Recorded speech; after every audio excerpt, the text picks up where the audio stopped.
प्रणम्य शिरसा देवं गौरीपुत्रं विनायकं भक्तावासं स्मरे नित्यं मायुक्कामार्थसिद्धये।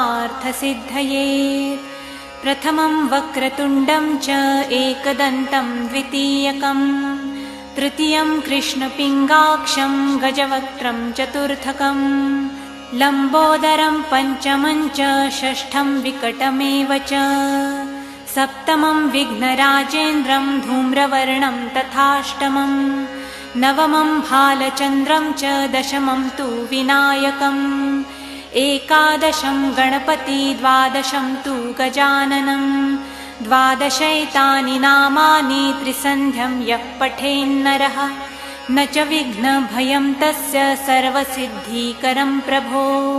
विद्यार्थी लभते विद्यां धनार्थी लभते धनं पुत्रार्थी लभते